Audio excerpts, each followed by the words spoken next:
ipaabot sa malaking gulo kung ang mga nagbabiolate ng batas ay namamayagpag. Kailangan natin ang suporta ng mga tao dahil nakikita natin at alam din namin ang rules of engagement sa lahat ng operation. After 38 years sa active service, nag-retire ako na matahimik dahil akala ko ay payapa na ang bayan natin at maging masagana na ang pamumuhay natin. Ngunit mukhang nagkamali ako dahil kung naging membro man ako ng Kabataang Makabayan nung akong high school pa at naging sundalo, ay nakikita ko ang paghihirap ng taong bayan personally, hindi sa salita lang. Nung panahon ng 8 ko, tinawag kami galing sa Davao, 1986. Nagdala ako ng tropa dito sa Camp Aguinaldo. At kasama kami, nagdepensa sa Camp Aguinaldo ng 8 kudita. 1987 ang pinakauna na maraming namamatay.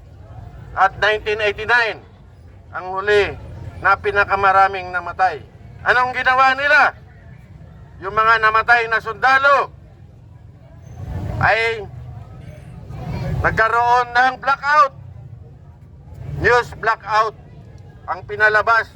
Ang mga namatay na sundalo na mahigit 100 ay namatay sa combat sa Mindanao. Kaya nandito ako ngayon na huwag niyong subukan ang galit ng taong bayan. Dahil nung nasa Davao kami nung 1979 hanggang 1984, araw-araw may namamatay na pulis. Kaya tinawagan kami at mag-conduct ng counter sparrow operations. Ang namamatay na pulis sa Davao, dahil akala nila mga abusado, ay 38 policemen sa isang buwan. Kaya napilitan kaming gumawa ng operasyon laban sa kaliwa. Kaya wag nyo nang subukan na magkaroon ulit ng hindi magandang pangyayari sa ating bayan. Kaya lang, kailangan ng tulong ng taong bayan. Kailangan ng taong bayan na ipakita natin na dapat sumunod tayo. Dapat sumunod tayo sa batas. Hindi lang ang taong bayan ang dapat sumunod sa batas. Dapat ang sumunod sa tamang pamamaraan at sa tamang batas. Kagaya ng ating konstitusyon, ay dapat ang mangunguna ay ang law enforcers. Dahil kung wala ang taong bayan, ay baka mawawala rin kayo.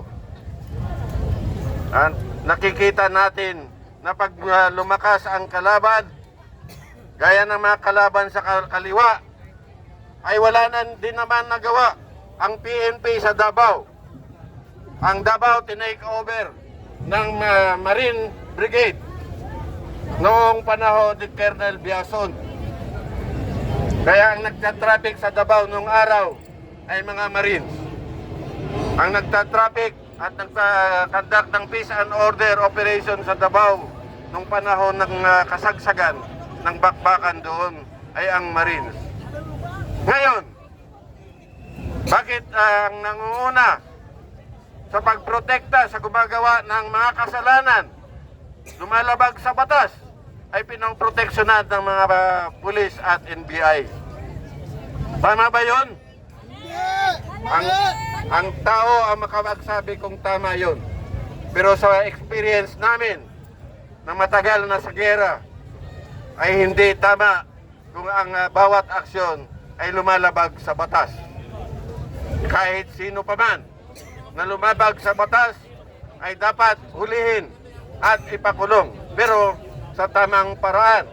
Meron tayong rules of engagement at tamang procedures kung paano ipapairal ang batas. At huwag niyong pilitin na lumabag kayo ng sunod-sunod sa batas. Dahil pag nagalit ang taong bayan, ay hindi ninyo sila mapipigilan. Ganon ang nangyari sa Davao. Kaya nagkaroon ng patayan nung araw na yun.